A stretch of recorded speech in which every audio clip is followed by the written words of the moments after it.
여러분 반갑습니다. 대원교회 온라인 제자훈련 예수님의 사람 시즌 두 번째, 오늘 이제 9단원 소망으로 사는 사람 세 번째 시간입니다. 오늘 주제는 흔들리지 않게 하는 소망이고요. 주요한 말씀은 로마서 12장 12절 말씀입니다. 소망 중에 즐거워하며 환난 중에 참으며 기도에 항상 힘쓰며. 아멘. 이 말씀입니다. 수요일날 제가 이제 녹화를 하는데 여러분, 오늘은 정말 역대급이네요. 저희 오늘부터 주부에도 광고가 나갔지만 토요일까지 이 도시공사, 배관공사를 하는데, 이제 저희 교회와는 상관이 있는 건 아닌 것 같고, 이제 지역의 그런 것들을 좀 보완하는 것 같은데, 지금 이제 교회 일단 차가 들어오는 입구에 큰 배관을 설치를 하는 것 같은데, 정말 감사하게도 지금 이제 녹화하는 오후 시간 지금 한 4시쯤 됐는데 잠시 그쳤어요. 근데 저희 이 목양실에 책상에서 앉으면 소음이 너무 시끄럽게 들려서 정말 막 어디로 이렇게 뛰쳐나가고 싶을 만큼 오늘은 좀 심하네요. 굉장히 심해서 이제 조금 전까지만 해도 이번 주는 이걸 좀 휴강을 하고 해야 되지 않을까 싶을 정도로 그렇게 소음이 심했는데, 시간이 4시가 좀 넘어서 아마 오늘 일과를 마치시는 건지 모르겠습니다. 그래서 굉장히 오늘은 좀 여러 가지로 이 열악한 그 환경 가운데 녹화가 하게 됐다는 거. 그래서 혹시 만일 여러분 진행하다가 다시 좀 소음이 이렇게 스며들거나 하시면 양해를 좀 해 주십시오. 제가 좀 큰 소리로 또박또박 하려고는 할 텐데, 혹시 이제 소음이 들어가게 되면 좀 양해를 해 주시면 감사하겠습니다. 자, 소망에 관한 말씀들 우리가 계속 나누고 있습니다. 그 소망에 관한, 특별히 이제 오늘 3과의 제목이 소망으로 사는 사람 가운데 흔들리지 않게 하는 소망이라는 제목을 가지고 있는데, 이 제목이 이렇게 나오게 되는 데는 이제 그런 그리스도인의 좀 특별한 특수성이 있는 것 같아요. 뭐냐 하면, 여러분, 이제 그리스도인들이 가지게 되는 딜레마가 저는 여기 있다고 보거든요. 우리는 이 땅을 살아가지만, 우리에게는 보이는 현실 세계가 있지만, 우리는 하늘에 속한 사람들이다라고 우리 정체성을 그렇게 이야기를 하죠. 그래서 현실에 땅을 디디고 살고 있지만, 그것을 넘어서 하나님 나라를 바라보면서 사는 사람들이 그리스도인들이에요. 그리고 여러분, 그 하늘에 대한 소망을 주시는 이유가 결국은 이 땅을 살아가면서 이 땅의 그 여러 가지 유혹이나 핍박 가운데 우리가 흔들리지 않도록 하기 위해서, 어떻게 보면 하나님께서 우리에게 하늘에 대한, 천국에 대한 소망을 주신 이유가 그것이라고 그렇게 보여집니다. 그런 면에서 보면 여러분, 이 소망이라는 단어는요, 좀 이런 단어와 연관성이 있는 것 같아요. 흔들리지 않는 것, 견고한 것, 이런 것과 소망이 좀 이렇게 상관성이 있는 것 같아요. 이제 어떻게 우리가 이제 이것들을 우리 삶에 적용할 수 있는가 하면, 우리가 마주하는 이 땅의 모든 일들이 전부가 아니니까 어떻게 해요? 흔들리지 말고 믿음의 길을 굳게 서 가라는 것이죠. 그러니까 천국에 대한, 하늘에 대한, 하나님 나라에 대한 말씀에 대한 소망이 없으면, 여러분, 그 소망이 없는데 어떻게 견뎌낼 수 있습니까? 달라지고 변화되어지고 바뀔 것이라는 소망이 있으면 지금의 어려움을 우리는 견뎌낼 수 있어요. 그게 소망이라는 것이 주는 힘이 그래서 굉장히 크잖아요. 그런데 달라질 게 없어요. 달라져 보이지도 않아요. 그럼 여러분 어떻게 됩니까? 지금을 살아가는 일이 굉장히 어려워지죠. 소망을 품은 사람은 어떻게 해요? 그것들을 이길 힘을 가지게 된다고요. 우리가 잘 알고 있는 순교자 스데반의 이야기도 보십시오. 스데반이 돌에 맞아서 순교하는 그 순간 성령이 충만해져서 무엇을 보게 됩니까? 스데반이 사도행전 7장 56절의 말씀을 보면 하나님의 영광과 예수님께서 하나님 우편에 서신 것을 보는 거예요. 그러니까 그게 보이니까 어떻게 해요? 죽음의 자리에서도 흔들리지 않고 변화되어지지 않고 그 모든 일들을 받아들일 수 있는, 감수할 수 있는, 감당할 수 있는 힘이 생기는 거죠. 결국 여러분, 천국에 대한 소망이 결국은 어떻게 해요? 세상을 이기는 능력이 된다라고 말씀하는 것을 우리는 볼 수 있습니다.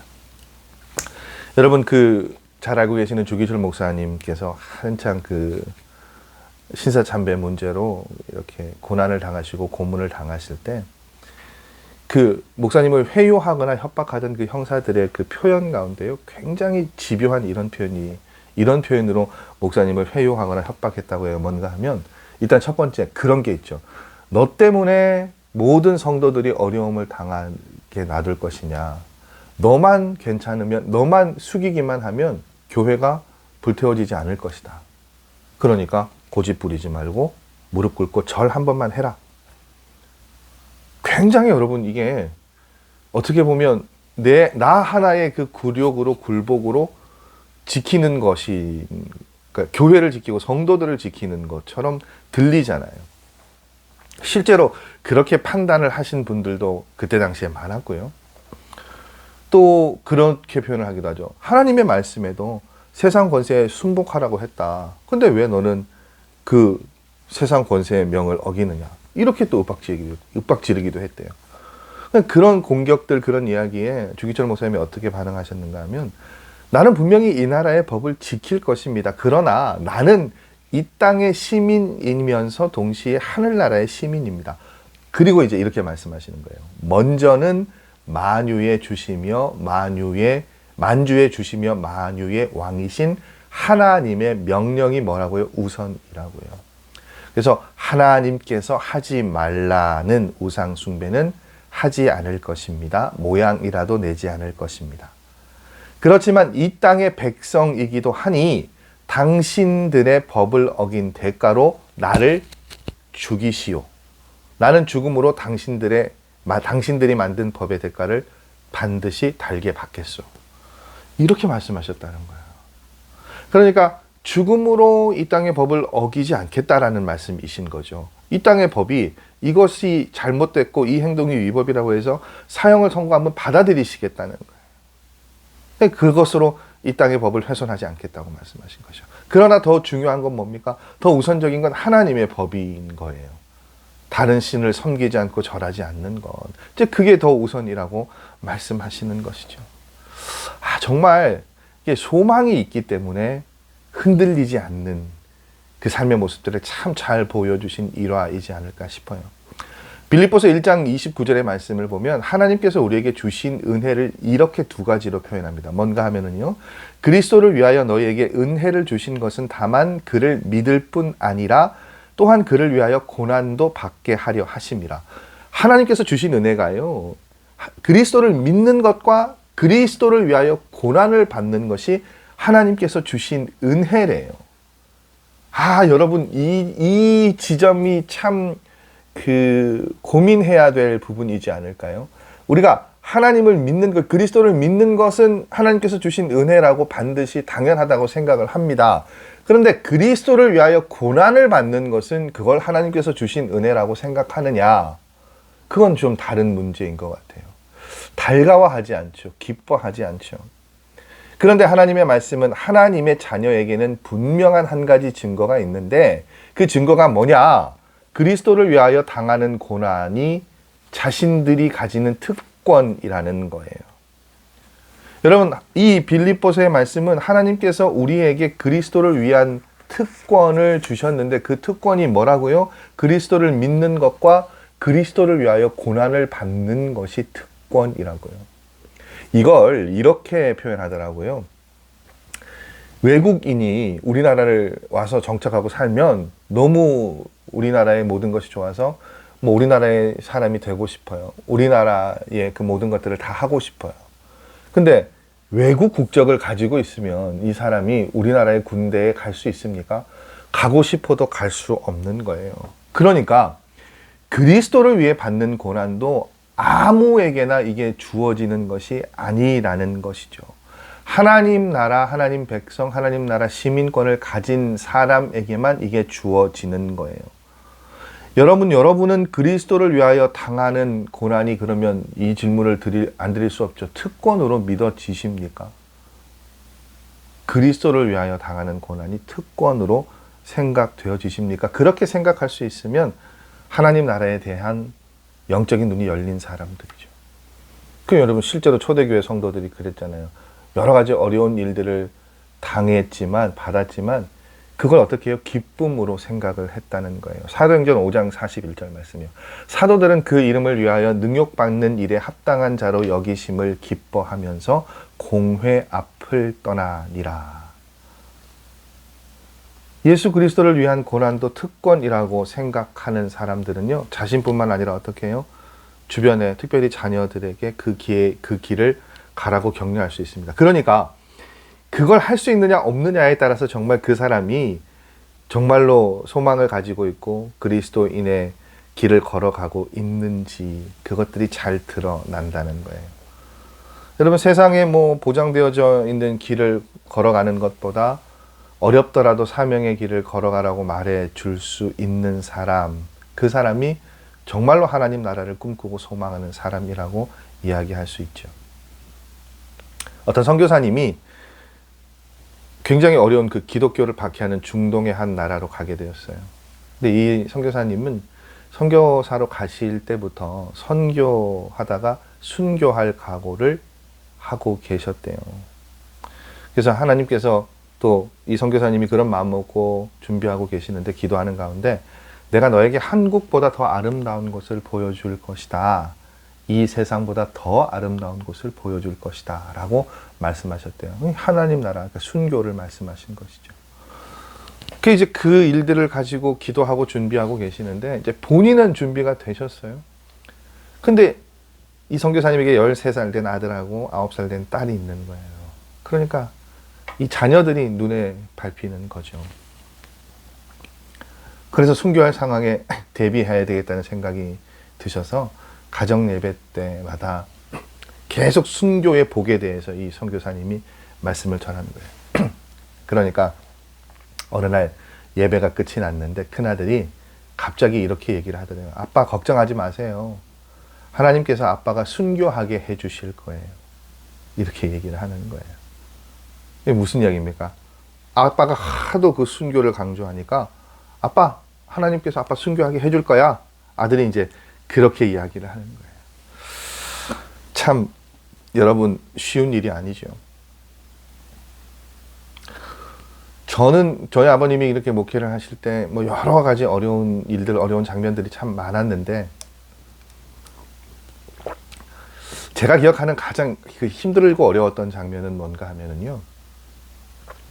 제가 중학교 때 저희 아버님이 이제 저희 형님과 저를 부산에 두시고 전라도에 저희들 놔두시고 전라도에 이제 담임 목회를 하러 가셨는데 굉장히 시골이었어요. 그러니까 이제 제가 뭐 시골 분들을 비하하거나 그렇진 않습니다만 이 성도님들이 굉장히 좀 말이 안 통하시잖아요. 이제 그때 당시에 30대셨으니까 30대 젊은 목사가 막 와서 청년들하고 너무너무 제가 봐도 열심히 잘 하셨어요. 그래서 막 교육관 막 지붕도 보수하시고 막 공사도 하시고. 근데 이제 장로님 보시기에는 그게 이제 젊은이들하고 막 뭔가를 하시는데 뭔가 못마땅하셨는 것 같아요. 뭐가 못마땅하신지 몰랐는데. 그 이제 저희가 방학 때 아버지 집에 가 있는데 이제 사택이 시골 집이니까 뭐 마루가 있고 그런 그 한옥집이었는데 토요일 저녁에 오셔서 대뜸 아버지한테 막 한 3, 40분 어마어마하게 막 고함을 지르시는 거예요. 아버지 멱살도 막 잡으시고요. 내일이 주일인데. 야, 제가 그 안에서 그 고함 지르는 얘기를 막 다 듣고 있는데, 너무 싫은 거예요. 제가 볼 때, 이제 그 뒤로도 아버님이 여러 가지 어려운 일들을 많이 경험하셨지만, 그때가 참 그 어려운 시간이지 않았을까 싶어요. 이제 이 말씀을 왜 드리냐면, 그걸 보고 자랐잖아요. 그런 걸 보고 자랐으니까 제가 목회를 하고 싶겠어요? 안 하고 싶죠. 서원은 했지만. 그래서 막 도망 다니다가 하나님께서 저를 목회자로 부르셨어요. 그 길을 가겠다라고 이제 결단했어요. 근데 아버님은 지금 생각해 보면 제가 그 길을 가기를 원하셨지만 차마 가라는 말씀을 못 하셨던 거예요.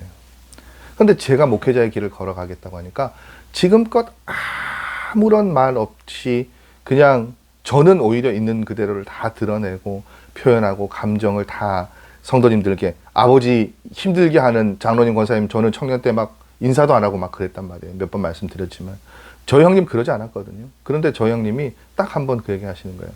아버지 그렇게 힘든 삶을 사셨고 저희도 아버지 때문에 힘든 삶을 살았는데 쟤까지 이제 저 동생 쟤까지 그 길을 걸어가게 하시냐고. 그래서 제가 그 얘기를 했죠. 아니라고. 이건 아버지하고 관계없는 일이라고. 그 나를 향한 그 하나님의 부르심에 내가 순종하며 나아가는 것이라고. 이런 일들이 목회자의 가정에 왜 일어날까요, 여러분? 나는 그 일들을 감당하지만 자녀들에게 그 길을 왜 우리가 선뜻 걸어가라고 하지 못할까요? 여러분, 명성교회 같은 교회야 자녀들에게 물려주고 싶겠죠. 큰 교회고 모든 것들이 다 갖춰져 있으니까요. 근데 대부분 목회자의 가정에 자녀들이요, 자라나는 환경이 뭐 그렇게 좋은 환경에서 자라나느냐, 그렇지 못하잖아요. 안팎으로 힘든 환경이거든요. 그러니까 목회자인 부모들이 무슨 생각이 듭니까? 그 길을 걸어가는 걸 선뜻 이렇게 지지하지 못하는 거예요. 그게 여러분 굉장히 모순된 거잖아요. 가장 복된 길이라고 생각해서 그 길을, 하나님의 부르심에 그 길을 따라가고 순종하고 그 길에 프라이드와 자존심을 가지고 있어야 되는데 대부분의 목회자들이 그렇지 못하단 말이죠. 아들이 가려고 하면 말리죠. 그 길을 왜 가려고 하냐고. 왜 힘든 일 가려고 하냐고. 그래서 굉장히 많은 목사님들이 자녀들에게 그런 얘기 하신다 그러잖아요. 야, 너 목사 되지 말고 의사 되고 판사 돼서 장로 되라. 장로님 되라. 그런 말씀들을 많이 하신다고 하잖아요. 여러분, 그리스도를 위해 받은 고난이 뭐라고요? 하나님께서 주시는 은혜고 복된 길이라고요. 그러면 내 자녀가 복된 길을 걸어가는데 그걸 왜 우리가 말리려고 합니까? 그건 결국은 내가 하나님께서 주시는 은혜에 대한 확신이 없으니까 그렇게 얘기하는 거죠. 여러분, 책에 그 질문이 있잖아요. 여러분 자녀가 오지의 선교사의 길을 가겠다고 하면 축복해 주실 수 있겠냐고. 여러분, 솔직하게 한번 말씀해 보십시오. 솔직하게. 여러분, 그걸 허락하실 수 있겠습니까? 제가 말씀드렸죠.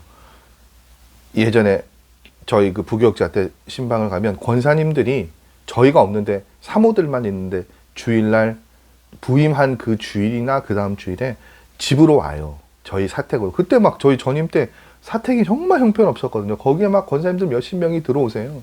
그래서 뭐 신방하시고 뭐 휴지 같은 거 사들고 오시고 봉투 들고 오셔서 이제 인사하신다고 그러시는 그 전통이겠죠.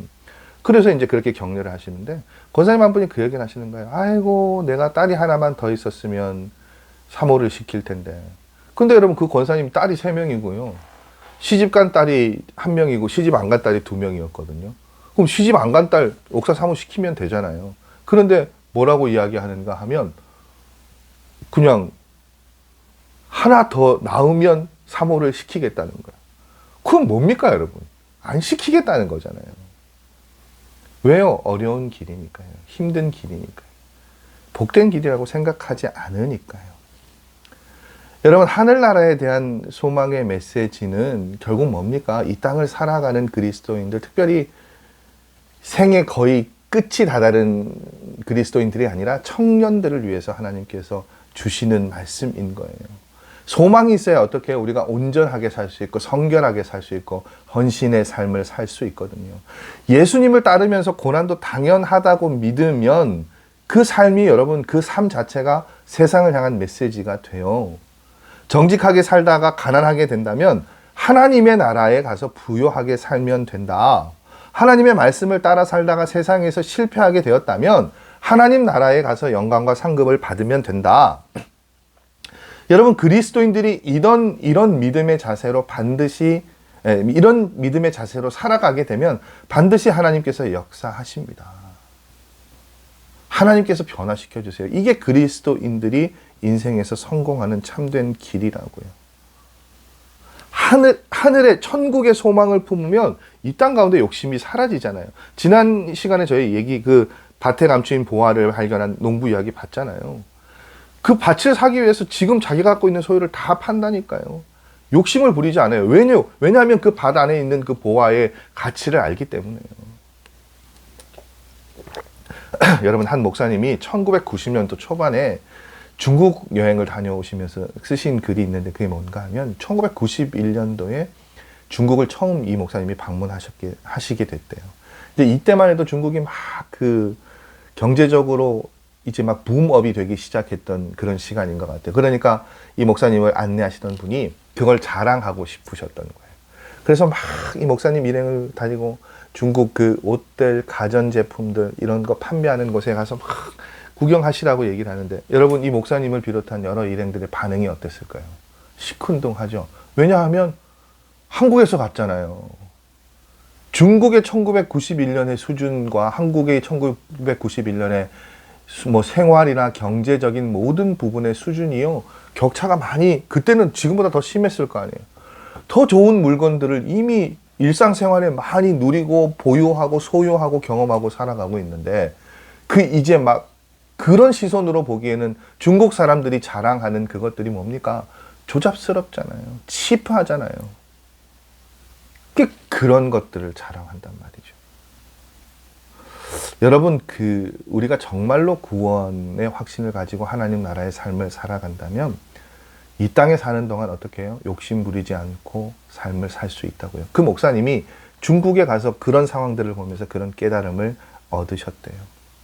천국 소망에 눈이 뜨여야 결국 뭡니까? 욕심 없이 살 수 있다는 거예요. 여러분, 천국을 바라보는 눈이 열려야 우리가 어떻게 해요? 자기 유익을 구하지 않고 하나님 나라와 다른 사람의 유익을 구하는 삶을 살아갈 수 있다고요. 여러분, 유기성 목사님 철원에서 군생활 하시는 것 같은데, 군복무 하실 때 정말 잊을 수 없는 그런 꿈을 하나 꾸셨대요. 뭐냐면 목사님 죽어서 하나님 앞으로 걸어가는 꿈이요. 혼자 이렇게 쭉 걸어가는 길이었대요. 하나님 앞에 설 텐데 그런 생각이 들더래요. 하나님께서 나를 어떻게 맞아주실까? 그런 이제 긴장감과 설레임을 가지고 하나님 앞에 이렇게 가게 되는데, 가는 그 길에 꿈이지만 이제 그런 바람이 강하게 들더래요. 다른 거 다 필요 없고, 아, 하나님이 이렇게 나를 보시면 수고했다, 잘했다, 이렇게 칭찬해 주시기를 그 바람이 너무 강하게 들더래요. 그런데 그 하나님 앞에 걸어가면서 그 긴장감이 있는 상황에서 꿈이 깬 거예요. 그 꿈을 깨고 난 다음에 이 목사님이 어떻게 기도하셨냐 하면, 하나님, 이제 내가 평생 삶을 내 유익을 위해 살지 않겠습니다. 이렇게 기도하셨대요. 그 순간 하나님 앞에 걸어가는 그것들을 꿈을 통해 경험하면서, 야, 내가 하나님 앞에 걸어가서 하나님께서 나를 어떻게 맞아주실까를 그렇게 기다리면서 걸어가는 그 순간에 내가 어떤 삶을 살았는지를 너무 잘 아니까, 그 삶의 모습들이 보여지니까 이게 너무 두려워지는 거죠. 그래서 하나님, 내가 유익을 구하는 삶을 살지 않겠습니다. 하나님, 내가 하나님 말씀대로 살아가겠습니다. 인도하시는 대로 살아가겠습니다. 그렇게 고백을 하시게 됐다고 이야기하는 거예요. 여러분, 지난 우리 그 예수님의 사람의 여러 가지 그 표현 가운데 그런 그 단원의 제목 가운데 그런 게 있었죠. 나는 죽고 예수로 사는 삶.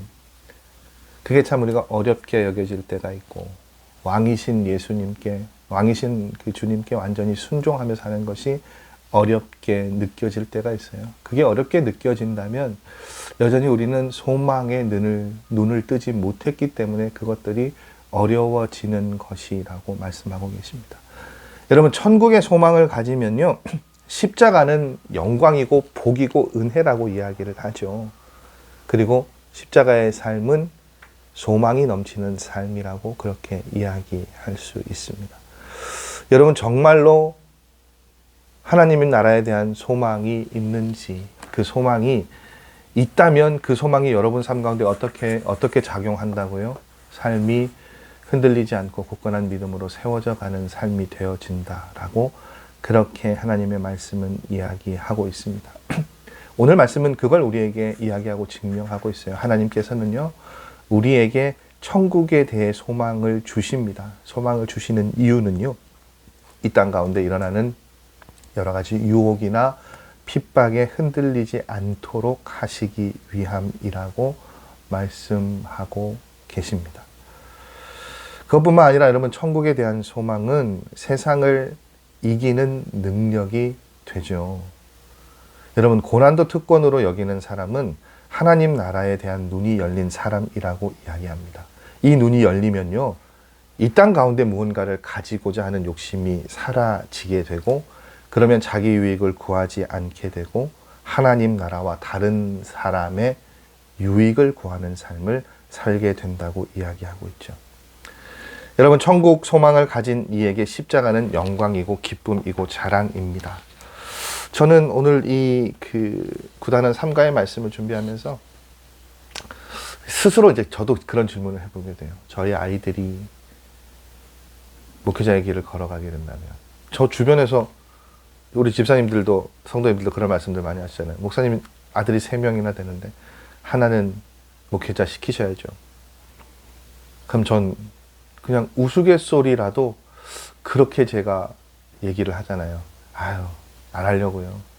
고생스럽게 뭐하러, 고생은 저만 하면 되죠. 여러분, 정말 제가 아주 치열하고 통렬하게 회개하고 반성했습니다. 이 구단은 삼가의 말씀을 보면서, 아, 나는 하늘나라에 대한 소망이 없는 목사였구나. 하나님께서 주시는 은혜와 기쁨에 대해서 내가 그것들을 사모하지 못하고 살았구나. 그런 깨달음이 일어나더라고요. 여러분은 어떠세요? 여러분은 하늘나라에 대한 소망을 가지고 계십니까? 하늘에 대한 소망이 있으면 흔들리지 않는, 이 땅 가운데 어떠한 삶의 길을 걸어도 흔들리지 않고요. 이 땅 가운데 하나님을 믿고 하나님 나라의 그 무언가를 위해서 헌신하고 고난받는 모든 것들이 복으로 하나님의 은혜로 알고 여기고 살아가는 삶이라고 말씀은 이야기하고 있습니다. 저도 여러분도 그렇게 흔들리지 않게 하는 하나님께서 주시는 소망을 가지고 살아가는 삶이었으면 좋겠습니다. 소망이라는 단어가 이렇게 큰 울림을 주는지 몰랐어요. 계속해서 이 구단원의 말씀을 읽고 준비하고 묵상하면서, 아, 소망이라는 단어가 결국 오늘을, 이 땅을 살아가는 우리를 살아가게 하는 원동력이지 않을까, 그런 생각을 해봅니다. 여러분, 오늘도 그 소망을 가지고 또 하루의 삶을, 또 한 주간의 삶을 그렇게 살아내실 수 있는 여러분들 되셨으면 좋겠습니다. 하나님의 말씀이 여러분이 어떠한 삶의 순간을 지나간다 할지라도 여러분을 힘들게 하지 않고 날마다 새 힘 주시는 그런 말씀으로 작용되어지기를 원합니다. 11월 여러분이 방송 보시는 내일은 11월 마지막 날입니다. 정말 세월이 살같이 빠르게 지나는데요. 11월까지 살아내시느라 여러분 정말 수고하셨고, 저는 이제 12월, 올해 마지막 12월 또 목요일에 여러분 다시 뵈었으면 좋겠습니다. 해를 넘겨서도 계속해서 이 과정들은 계속되어질 것이고 가능하면 제가